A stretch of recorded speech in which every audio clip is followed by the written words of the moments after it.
June 25 Modi ಸರ್ಕಾರ ಸಂವಿಧಾನದ ಹತ್ಯಾ ದಿವಸನ್ನಾಗಿ ಘೋಷಣೆಯನ್ನ ಮಾಡಿದ್ರು. ಜೂನ್ 25 1975ರಲ್ಲಿ ದೇಶದಲ್ಲಿ ಆಗಿದ್ದಾದ್ರೂ ಏನು, ಯಾಕೆ ಜೂನ್ 25 ಸಂವಿಧಾನದ ಹತ್ಯಾ ದಿವಸನ್ನಾಗಿ ಘೋಷಣೆ ಮಾಡಿದ್ರು ಅನ್ನೋದನ್ನ ಇವತ್ತು ನಾನು ನಿಮಗೆ ತಿಳಿಸ್ತೀನಿ. 1971 ಮಹಾ ಚುನಾವಣೆ ಏನಾಗುತ್ತೆ ದೇಶದಲ್ಲಿ, ಆ ಚುನಾವಣೆ ಲೋಪದೋಷಗಳಿಂದ ಆಗಿದ್ದು, ಇಂದಿರಾ ಗಾಂಧಿ ಅವರು ಅಕ್ರಮ ಮಾಡಿ ಆ ಚುನಾವಣೆಯಲ್ಲಿ ಗೆದ್ದಿದ್ದು ಅಂತ ಅಪೋಸಿಷನ್ ಪಾರ್ಟಿಯವರೆಲ್ಲ ದೇಶಾದ್ಯಂತ ಹೋರಾಟವನ್ನ ಮಾಡ್ತಾ ಇರ್ತಾರೆ. ಈ ಸಮಯದಲ್ಲಿ ಏನಾಗುತ್ತೆ ಅಂದ್ರೆ, ರಾಯ್ಬರೇಲಿಯಲ್ಲಿ ಇಂದಿರಾ ಗಾಂಧಿ ಅವರ ಅಗೇನ್ಸ್ಟ್ ನಿಂತಿದ್ದು ರಾಜನಾರಾಯಣ್ ಅವರು. 1971 ಚುನಾವಣೆಯಲ್ಲಿ ಇಂದಿರಾ ಗಾಂಧಿ ಅವರು ಅಧಿಕಾರವನ್ನ ಮಿಸ್ಯೂಸ್ ಮಾಡ್ಕೊಂಡೇ ಗೆದ್ದಿದ್ದು ಅಂತ ಅಲಹಾಬಾದ್ ಹೈಕೋರ್ಟ್ ಮೊರೆ ಹೋಗಿರ್ತಾರೆ. 4 ವರ್ಷಗಳ ವಿಚಾರಣೆ ನಂತರ ಅಲಹಾಬಾದ್ ಹೈಕೋರ್ಟ್ 1975ರಲ್ಲಿ ತನ್ನ ರಿಸಲ್ಟ್ ಅನ್ನ ಪ್ರಕಟಣೆ ಮಾಡುತ್ತೆ. ಏನಂದ್ರೆ, ಇದರಲ್ಲಿ ಎಲ್ಲ ಸಾಕ್ಷ್ಯಾಧಾರಗಳನ್ನ ಪರಿಶೀಲಿಸಿದ ನಂತರ ತಪ್ಪಿರೋದು ಇಂದಿರಾ ಗಾಂಧಿ ಅವರದ್ದು. ಹಾಗಾಗಿ ಅವರ ಸೀಟ್ ಏನಿದೆ ಅಲ್ಲ, ರಾಯ್ಬರೇಲಿಯಲ್ಲಿ ಗೆದ್ದಿದ್ದು, ಅದನ್ನ ರದ್ದು ಮಾಡ್ತೀವಿ ಅಂತ ಘೋಷಣೆಯನ್ನ ಮಾಡ್ತಾರೆ. ಜೊತೆಗೆ 6 ವರ್ಷಗಳ ಕಾಲ ಇಂದಿರಾ ಗಾಂಧಿ ಅವರು ಮತ್ತೆ ಎಲೆಕ್ಷನ್ಗೆ ನಿಲ್ಲಬಾರದು ಅಂತ ಕೋರ್ಟ್ ಆದೇಶವನ್ನ ಹೊರಡಿಸುತ್ತೆ. ಅವಾಗ ಇಂದಿರಾ ಗಾಂಧಿ ಅವ್ರಿಗೆ ಏನ್ ಮಾಡ್ಬೇಕಂತಾನೆ ಗೊತ್ತಾಗಲ್ಲ. 6 ವರ್ಷಗಳ ಕಾಲ ಎಲೆಕ್ಷನ್ಗೆ ನಿಲ್ಲಂಗಿಲ್ಲ, ಈ ಸೀಟ್ ಕೂಡ ರದ್ದಾಗುತ್ತೆ, ಇಷ್ಟೆಲ್ಲ ಈ ಹೋರಾಟಗಳು ನಡೀತಿದೆ. ಇದು ತೀರ್ಪು ಹೊರಬಿದ್ದ ನಂತರ ಇನ್ನೂ ಹೋರಾಟಗಳು ಜೋರಾಗಿ ನಡೀತಾ ಇರುತ್ತೆ ಇಂದಿರಾ ಗಾಂಧಿ ಅಗೇನ್ಸ್ಟ್.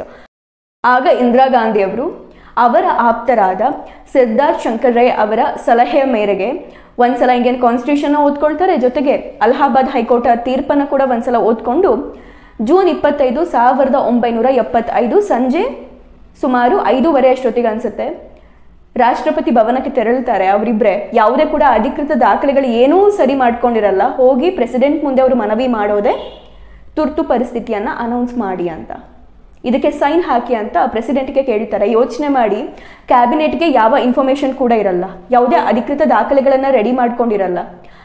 ಭಾರತದ ಸಂವಿಧಾನದ ಪ್ರಕಾರ ಆರ್ಟಿಕಲ್ 352 ಅಡಿಯಲ್ಲಿ ಇಂಟರ್ನಲ್ ಎಮರ್ಜೆನ್ಸಿಯನ್ನ ಹೇರ್ಬೋದು. ಅಂದ್ರೆ ಏನಾದ್ರೂ ಗಲಭೆಗಳಾಗ್ತಾ ಇದ್ರೆ, ದೇಶದ ಆಂತರಿಕ ವ್ಯವಸ್ಥೆಯಲ್ಲಿ ಏನಾದ್ರೂ ಹದಗೆಟ್ಟಿದ್ರೆ ಎಮರ್ಜೆನ್ಸಿಯನ್ನ ಡಿಕ್ಲೇರ್ ಮಾಡ್ಬೋದು. ಆ ಒಂದು ಸಂವಿಧಾನದ ಆರ್ಟಿಕಲ್ 352 ಅನ್ನ ಇಟ್ಕೊಂಡು ಇಂದಿರಾ ಗಾಂಧಿ ಅವರು ಪ್ರೆಸಿಡೆಂಟ್ ಅವರಿಗೆ ಕೇಳ್ತಾರೆ ಸೈನ್ ಹಾಕಿ ಅಂತ. ಫಕೀರುದ್ದೀನ್ ಅಲಿ ಅವರು ಏನು ಕೂಡ ಹಿಂದೆ ಮುಂದೆ ಯೋಚನೆ ಮಾಡದೆ ಪ್ರೈಮ್ ಮಿನಿಸ್ಟರ್ ಹೇಳ್ತಿದ್ದಾರೆ ಅಂತ ಸೈನ್ ಮಾಡ್ತಾರೆ. ಎಮರ್ಜೆನ್ಸಿ ಡಿಕ್ಲೇರ್ ಆಗುತ್ತೆ. ಅವಾಗ ಭಾರತದ ಚಿತ್ರಣವೇ ಬದಲಾಗುತ್ತೆ. ಇಂದಿರಾ ಗಾಂಧಿ ಅವರು ಪ್ರೆಸಿಡೆಂಟ್ ಹೌಸ್ ಇಂದ ಅವ್ರ ಮನೆಗೆ ತೆರಳೋವರೆಗೆ ಇಂದಿರಾ ಗಾಂಧಿ ಅವರ ಪಡೆ ಎಲ್ಲರ ಲೀಸ್ಟ್ ಅನ್ನು ರೆಡಿ ಮಾಡಿರ್ತಾರೆ. ಯಾರ್ಯಾರು ಅಂದ್ರೆ, ಯಾರ್ಯಾರು ಇಂದಿರಾ ಗಾಂಧಿ ಅವರ ಅಗೇನ್ಸ್ಟ್ ಮಾತಾಡಿದ್ದಾರೆ, ಯಾರ್ಯಾರು ಇಂದಿರಾ ಗಾಂಧಿ ಅವರ ವಿರುದ್ಧ ಹೋರಾಟವನ್ನ ಮಾಡ್ತಾ ಇದ್ದಾರೆ, ಎಲ್ಲರ ಪಟ್ಟಿಯನ್ನ ರೆಡಿ ಮಾಡಿಕೊಂಡು ವಾರೆಂಟ್ ಅನ್ನ ಜಾರಿ ಮಾಡಿಸ್ಕೊಂಡು ಮಧ್ಯರಾತ್ರಿ 2-3 ಗಂಟೆ ಅಷ್ಟೊತ್ತಿಗೆ ಎಲ್ಲರನ್ನ ಕೂಡ ಒದ್ದು ಒಳಗೆ ಹಾಕ್ತಾರೆ, ಜೈಲಿಗೆ ಹಾಕಿ ಚಿತ್ರಹಿಂಸೆಯನ್ನ ಕೊಡ್ತಾರೆ. ಅಷ್ಟೇ ಅಲ್ಲ, 2 ವರ್ಷಗಳ ಕಾಲ ಈ ಎಮರ್ಜೆನ್ಸಿ ದೇಶದಲ್ಲಿ ಚಾಲ್ತಿಯಲ್ಲಿರುತ್ತೆ. ಬರೀ ಸರ್ಕಾರದ ವಿರುದ್ಧ ಮಾತಾಡೋರ್ನ ಅಷ್ಟೇ ಜೈಲ್ ಒಳಗೆ ಹಾಕಿಲ್ಲ. 2 ವರ್ಷಗಳ ಕಾಲ ಅಂದ್ರೆ 21 ತಿಂಗಳ ಕಾಲ ಭಾರತದಲ್ಲಿದ್ದಂತಹ ಎಮರ್ಜೆನ್ಸಿ ಹೇಗಿತ್ತು ಅಂದ್ರೆ, ಎಮರ್ಜೆನ್ಸಿ ಇದ್ದಂಥ ಸಮಯದಲ್ಲಿ ಫಂಡಮೆಂಟಲ್ ರೈಟ್ಸ್ ಜನಕ್ಕಿರಲ್ಲ. ನಾವಿವತ್ತು ಸಂವಿಧಾನ ಅಂದ್ರೆ ನಮಗೆ ನೆನಪು ಬರೋದು, ನನಗೆ ಮೂಲಭೂತ ಹಕ್ಕಿದೆ, ನನ್ನ ಸಂವಿಧಾನ, ಡೆಮೋಕ್ರೆಟಿಕ್ ಕಂಟ್ರಿ ನಮ್ದು, ನಮಗೆ ಫಂಡಮೆಂಟಲ್ ರೈಟ್ಸ್ ಇದೆ ಅಂತ ಮಾತಾಡ್ತೀವಿ.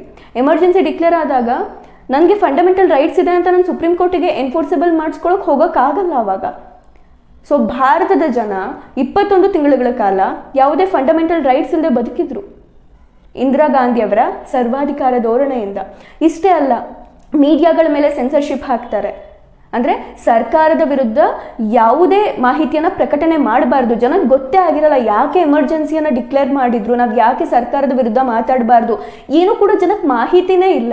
ಮೀಡಿಯಾಗಳು ಕೂಡ ಸುಮ್ಮನೆ ಇರ್ತಾರೆ. ಇನ್ನೂ ಎಂತಹ ಸರ್ವಾಧಿಕಾರಿ ಧೋರಣೆಯನ್ನ ತೋರ್ತಾರೆ ಅಂದ್ರೆ, ಸರ್ಕಾರ ಏನ್ ಹೇಳುತ್ತೆ ಅದನ್ನ ಮಾತ್ರ ಪ್ರಕಟಣೆ ಮಾಡಬೇಕು.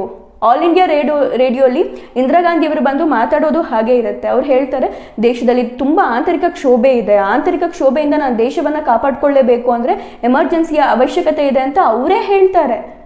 ಇಷ್ಟೆಲ್ಲ ಹೇಳ್ಕೊಂಡು ಯಾವ ರೀತಿ ಜನನ ಒಳಗೆ ಹಾಕ್ತಾ ಇದ್ರು ಅಂದ್ರೆ, 3-4 ಜನ ಗುಂಪು ಕಟ್ಕೊಂಡು ಮಾತಾಡ್ತಾ ಇದ್ರೆ ಅವರು ಜೈಲ್ ಪಾಲು. ಎಷ್ಟು ಭಾರತದ ಎಲ್ಲ ಜೈಲುಗಳು ಹೇಗೆ ತುಂಬ ಹೋಗಿದ್ವು ಅಂದ್ರೆ, ಎಲ್ಲ ಜೈಲುಗಳು ಭರ್ತಿಯಾಗಿ ಜೈಲಿನ ಸರಳಿರುತ್ತಲ್ಲ ಆ ಕಂಬಿಗಳಿಗೆ ಜನರನ್ನ ಕಟ್ಟಿ ಹಾಕ್ತಿದ್ರಂತೆ, ಹಗ್ಗ ಕಟ್ಟಿ. ಈ ಒಂದು ಎಮರ್ಜೆನ್ಸಿಯಿಂದ ರಾಜಮನೆತನ ಕೂಡ ಹೊರತಾಗಿರ್ಲಿಲ್ಲ. ರಾಜಮನೆತನದ ಗಾಯತ್ರಿ ದೇವಿ ಅವರನ್ನ ಕೂಡ ಇಂದಿರಾ ಗಾಂಧಿ ಅವರು ಒಳಗೆ ಹಾಕಿಸ್ತಾರೆ. ಈ ರೀತಿ 2 ವರ್ಷಗಳ ಕಾಲ ಭಾರತ ಕಗ್ಗತ್ತಲಲ್ಲಿತ್ತು. ಹಿರಿಯರು ಹೇಳ್ತಾರೆ ಎಮರ್ಜೆನ್ಸಿಯನ್ನ darkest period of Indian democracy ಅಂತ. ಈಗ ಯೋಚನೆ ಮಾಡಿ, ಇದು ಸಂವಿಧಾನದ ಹತ್ಯಾ ದಿನ ಹೌದೋ ಅಲ್ವೋ? 1975ರಲ್ಲಿ ಡೆಮೋಕ್ರೆಟಿಕ್ ಕಂಟ್ರಿ ಆಗಿದ್ದ ಭಾರತ ಈ ಎಮರ್ಜೆನ್ಸಿಯನ್ನೇ ಹೇರಿದ ಮೇಲೆ ಯಾವ ರೀತಿ ಕಾಣಿಸ್ತಾ ಇತ್ತು ಅಂದರೆ ಡಿಕ್ಟೇಟರ್ಶಿಪ್ ಮಾಡ್ತಿದಾರ ಭಾರತದಲ್ಲಿ ಅಂತ ಅನಿಸ್ತಾ ಇತ್ತು.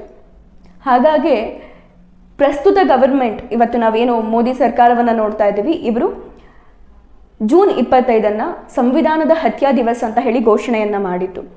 ಇಲ್ಲಿ ನಾವು ಇದನ್ನು ರಾಜಕೀಯವಾಗಿ ನೋಡೋದಕ್ಕಿಂತ ಸಂವಿಧಾನವನ್ನು ಆ ಸಮಯದಲ್ಲಿ ಯಾವ ರೀತಿ ಬಳಸ್ಕೊಂಡ್ರು, ಸಂವಿಧಾನದಲ್ಲಿ ಯಾವ ರೀತಿ ತಿದ್ದುಪಡಿ ಆಯಿತು, ಇದರಿಂದ ದೇಶಕ್ಕೆ ಆದ ನಷ್ಟಗಳೇನು, ದೇಶದ ಜನರು ಆವಾಗ ಅನುಭವಿಸಿದ ಕಷ್ಟಗಳೇನು ಅಂತ ಒಮ್ಮೆ ಯೋಚನೆ ಮಾಡಿದರೆ ಇದು ಸಂವಿಧಾನದ ಹತ್ಯಾ ದಿನವನ್ನಾಗಿ ಆಚರಣೆ ಮಾಡೋದ್ರಲ್ಲಿ ಯಾವ ರೀತಿಯ ತಪ್ಪಿಲ್ಲ ಅಂತ ಅನಿಸುತ್ತೆ. ಜೈ ಹಿಂದ್, ವಂದೇ ಭಾರತ ಮಾತ್ರ.